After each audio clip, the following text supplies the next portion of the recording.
Kita bacakan yang pertama, sahabat Kis, dari Sobrin.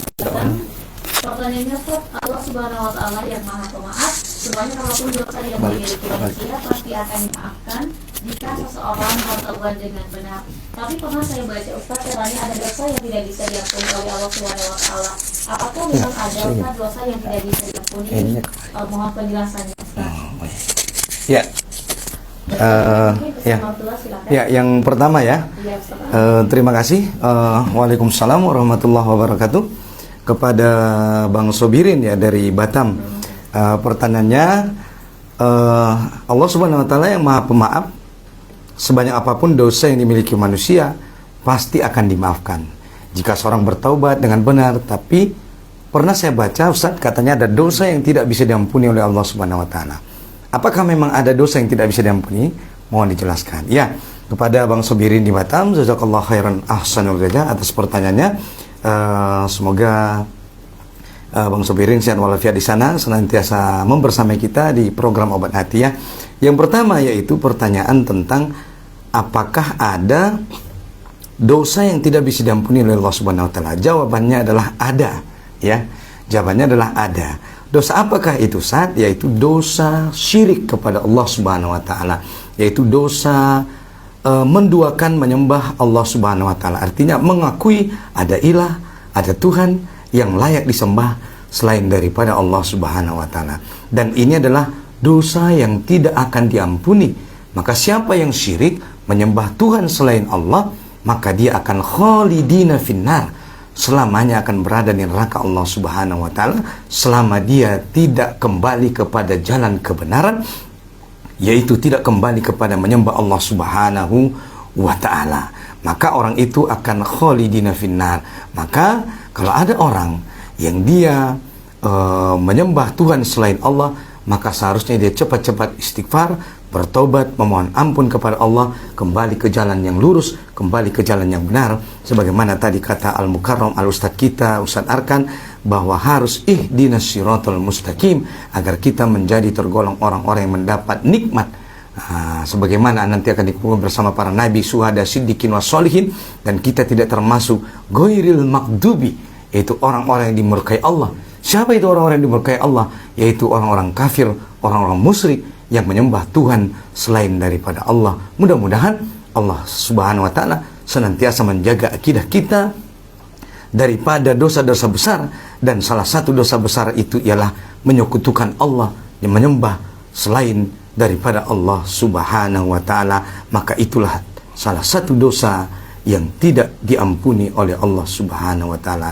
Demikian yang saya bisa jelaskan. Mungkin ada penambahan dari Ustadz Arkan. Silakan, Ustadz. Ya, terima kasih Ustadz Maratua, sahabat Kis yang dirahmati Allah Subhanahu Wa Taala. Ya. Memang dosa yang tidak diampuni oleh Allah Subhanahu Wa Taala adalah dosa syirik. Maka kita di dalam ahli sunnah wal jamaah, bagaimana yang disampaikan oleh Al-Imam Ad-Dusuki di dalam hasyiahnya, bahwa iman mukmin itu imannya bertambah dan berkurang. Ini adalah tidak jatuh kepada kekufuran. Kekufuran ini adalah yang paling inna syirka la zulmun azim, seperti yang kita sampaikan tadi, bahwa nasihat Luqmanul Hakim yang disampaikan oleh Tuan Guru kita juga tadi, bahwa syirik itu tidak ada obatnya kecuali kembali kepada Allah. Masya Allah. Ini maka apa bedanya iblis dengan Adam? Ya. Mereka sama-sama bermaksiat kepada Allah doh. Adam bermaksiat kepada Allah, la taqrabu hadhihi syajarah, jangan dekati pohon ini.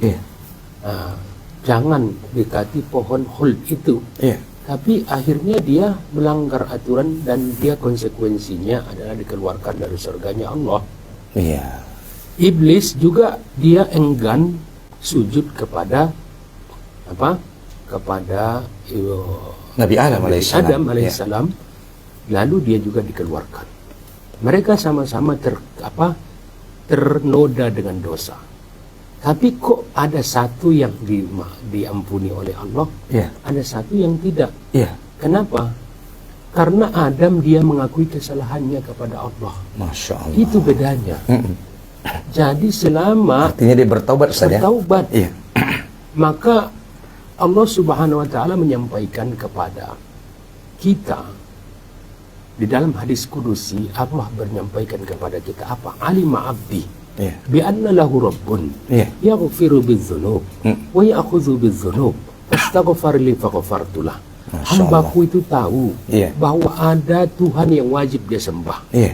Iblis tahu nggak bahwa Tuhan itu wajib disembah? Wajib, dia tahu. Dia dan tahu, dia ya. dan guru malaikat loh, Ustaz. Iya. Iya, iya, Masya Allah. Pasti tahu dia dong bahwa Iya. yang wajib disembah itu adalah Allah.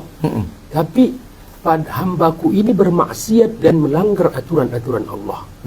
Dan kemaksiatan yang mereka lakukan Iya. bisa saya ambil tindakan saat itu juga, kata Allah. Tapi Allah menunggu dan menunggu, dan hamba Allah ini menyampaikan fastaghfaru li faghfartulah. Dia beristighfar dan bertaubat kepadaku, aku ampuni dia. Masya Allah. Jadi Imam Malik radhiyallahu taala anhu menyampaikan Radhiyallahu kepada kita bahwa ini adalah firman Allah, keluasan bagi hamba-hamba Allah yang melampaui batas di agama ini. Iya. Maka Allah juga menyampaikan Allah kullu tauba innallaha yaqbalu taubata 'abdin man lam yugharghir. Sesungguhnya Allah mengampuni taubat Seorang hamba, seorang hamba sebelum dia gorgoroh. Iya. Fir'aun Iya. itu kenapa dia dimasukkan Allah dan dikekalkan Allah dan dijadikannya kita iktibar pada sampai hari ini? Iya. Kenapa? Karena dia saat tenggelam dan air laut itu sudah sampai ke korong-korongannya, Iya. apa katanya? Amantu bi Rabbi Musa wa Harun. Ya. Tapi dia udah goro-goro, Ustaz. Iya, udah mau napas di ujung hayat ya. Iya. Iya. Jadi dan ini loh, lihat nih kasih sayangnya Allah ini. Masa rahmannya Allah. Rahmannya Allah Iya. itu Fir'aun dia seganas apa dia? Yes. Dia sedurjana apa dia dan sezalim apa Fir'aun? Iya. Allah tidak melaknat Fir'aun sebelum dia katakan ana rabbukumul a'la. Masya Allah. Saya adalah Tuhan kalian yang paling tinggi. Iya. Ini adalah kezaliman. Maka dari itu wahai saudaraku, Iya. kalau Anda melakukan dosa bertaubatlah segera. Kalau Anda melakukan kesyirikan bertaubatlah segera. Karena Nabi Adam juga melakukan dosa, Iya. Nabi Yunus juga melakukan dosa, Iya. maka mereka berdua sama-sama taubat kepada Allah dengan kalimat astaghfirullahaladzim wa atubu ilaih. Dan semoga dosa kita diampuni oleh Allah Subhanahu wa taala. Amin ya rabbal alamin. Baik, Ustaz, untuk pertanyaan yang berikutnya Iya. dari Bang Cetis Iya. di Penyangga. Iya. Assalamualaikum Ustaz. Waalaikumsalam warahmatullahi wabarakatuh. Mengapa Nabi Musa yang paling banyak disebutkan dalam Al-Quran sampai 136 kali disebut, sedangkan Nabi Muhammad hanya diurutkan ke 8, dan mengapa ada Nabi yang tidak disebutkan dalam Al-Quran? Mohon penjelasannya. Wassalamualaikum warahmatullahi wabarakatuh. Waalaikumsalam warahmatullahi wabarakatuh. Silakan, Ustaz. Ini saya rasa paling tepat ini Ustaz Arkan dulu menjawab Ustaz. Ya, Silakan, Ustaz. terima kasih Ustaz Mbak Elisa, Iya. sahabat KIS yang dirahmati Allah Subhanahu wa taala. Izin Ustaz Iya, silakan Ustaz. mengakui Silakan. alasan Al-Qur'anul Karim Menyebut nama Nabi Musa lebih banyak ya, lebih banyak daripada nama Nabi Muhammad. Nabi Muhammad sallallahu alaihi wasallam Sallallahu sampai alaihi. 130 kali Iya. di berbagai surah. Iya. Yang pertama adalah Musa adalah salah satu nabi yang luar biasa. Masya Allah. Dan Musa adalah kalimullah, Kalamullah, berdialog sampai dengan Allah di Bukit Tursina. Iya. Sebagaimana firman Allah Subhanahu wa taala, qala arini anzur ilaik. Iya. Wahai Tuhanku, dia ini Musa ini soalnya nabi yang suka menantang. Iya. Suka yang makanya Bani Israel itu orangnya keras-keras. Iya. Salah satu di antaranya Nabi Musa Musa alaihissalam, ya. dia mencoba-coba gitu. Iya, ingin melihat wujudnya Allah. Wujudnya Allah. Masya Allah. Allah tidak juga capek dia Ustaz. Iya. Sampai diujinya juga Nabi Khidir di Iya. Suratul Kahfi. Apa Iya, benar. katanya? Ya, saya jadikanlah aku muridmu. Iya. Innaka lantas bir. Iya. Tidak, kamu kan tidak sabar. Bersabar, ya. Saya akan Bersabar. coba, Iya, sabar. iya. Pantang menyerah ya Iya. Ustaz. Jadi apa? Iya. Kisah Nabi Musa adalah syarat pelajaran.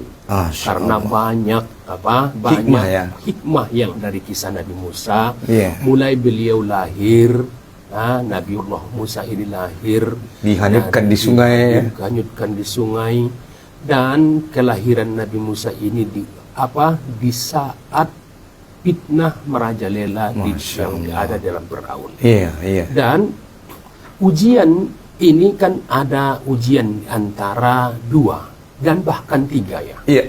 Ini coba nih hikmah yang luar biasa nih kita dapat, Ustaz. Iya, iya. Betul. Saat Nabi Musa alaihissalam lahir, Iya. dia sudah semua bayi yang akan lahir itu udah akan Disembelih. dari perut Iya. ibunya, Iya. dan bahkan disembelih. Iya. Lalu saat itu Nabi Musa alaihissalam lahir, Iya. ya, dia akan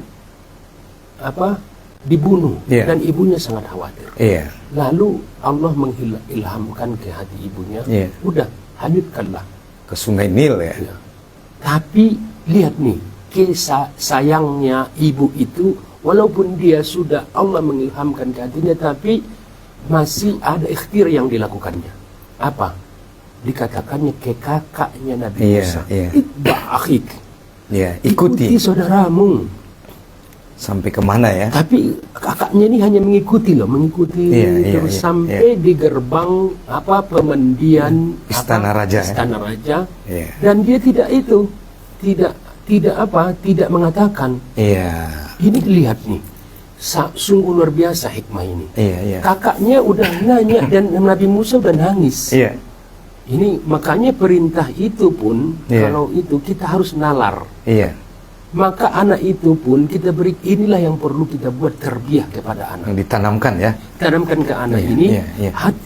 kalau dikasih tahu orang tua, jangan hanya kayak robot gitu aja. Tapi kakaknya Nabi Musa ini dia nalar pikirannya, dia Iya. bercabang. Iya. Saat Nabi Musa alaihissalam sampai di genggaman Sayyidatuna Asia, Iya. istrinya Fir'aun, Iya. apa kata kakaknya? Ala adullukum lakum. Iya. Maukah aku tunjukkan ya? Maukah aku tunjukkan? Bukan itu adik saya, Iya. itu bukan dia katakan. Iya. Padahal dia udah sedih melihat adiknya. Karena Iya. kesedihannya itu, ala adullukum. Apakah saya tunjukkan kepada kalian ada seorang ibu Iya.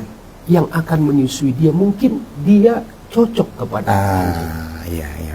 ini hikmah. Iya. Ya, ini yang pertama. Kedua, keagungan Nabi Musa ini alaihissalam Iya. adalah dia didapatkan dia kekuatan yang luar biasa.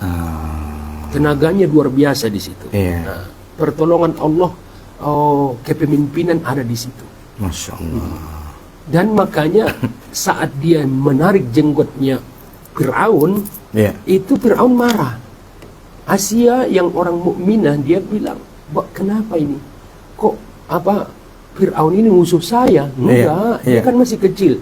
Kalau gitu, saya uji di antara susu dengan apa? Dengan arang. Iya. Kalau dia nanti ambil susu itu, baru saya penggal Musa ini. Maka Nabi Musa mengambil arang itu, makanya dia jadi cadel. Ya. Makanya saat dia dialog dengan Fir'aun, apa katanya? Arsil akhi Haruna ma'i. Innahu afsahu lisanu minni. Wa ya Allah, utuslah bersamaku. Saudaraku adalah saudaraku Harun. Karena dia lebih fasih lisannya dari. Maka doa Rabbis rahli sadri wa yassir li amri yafqahu qawli itu dari doa Nabi Musa. Iya, benar. Maka dari itu salah satu di antara itu, sahabat Kis, Nabi Musa memiliki keistimewaan sebagai orang kalimullah. Itu yang pertama. Iya. Yaitu Nabi yang berbicara langsung dengan Allah tanpa perantara, seperti yang terjadi di Bukit Tursina. Maka ini interaksi inilah yang membuat Nabi Musa mulia di hadapan Allah SWT. Masya Allah. Dan dia mempunyai banyak hikmah di suratul Kahfi yang kita ambil antara dialog dengan ini. Dan kenapa ada nabi yang tidak disebut dalam Al-Quran? Nah, ini dia. Seperti kalau kita berbicara kesolehan orang tua di suratul Kahfi, ada itu Ustaz. wa kana al-jidaru li gulamaini yatimaini wa kana dua anak yatim. Wa kana abuhuma shalihan. Iya, yang orang tuanya soleh. Iya. Jadi ada dinding yang mau roboh di surah Al-Kahfi itu. Iya, iya. Punya dua anak yatim yang tapi orang karena tuanya kesolehan orang tuanya 3 nabi. Iya. 3 nabi Iya. yang diutus oleh Allah untuk membangun dinding itu. Siapa nabi itu? Iya. Nabi yang pertama Nabi Khidir, tidak tersebut dalam. Iya. Khidir itu ada sebutkan. Iya. Tapi Nabi Musa ada. Nabi muridnya ini apa? Muridnya Nabi Musa. Siapa itu? Yang menemani beliau dalam perjalanan. Yang dikatakannya saat capek mereka. Iya, ada ikan yang melompat. Iya, ada ikan yang melompat. Tapi mereka udah capek mencari guru mereka ini Nabi Khidir. Wa qala Musa li fatahu atina wada'ana laqad laqina min safariha hadza. Wahai pemuda, dalam Al-Qur'an kan gitu. Wahai pemuda, keluarkan makan siang kita. Kita sudah capek mencari guru kita dan kita tidak tahu di mana ikan itu melompat. Berada ya. Kan melompat itu. Iya, melompat dari tempatnya ya. Dari kalau karena Nabi Khidir alaihissalam katanya kalau udah melompat ikan ini berarti saya di situ. Iya. Jadi ada ulama mengatakan bahwa ikan yang melompat itu ke laut itu pertemuan dua lautan. Seperti yang disampaikan Allah Subhanahu wa taala di surah Al-Rahman, marajal bahraini bainahuma barzakhun la yabghiyan.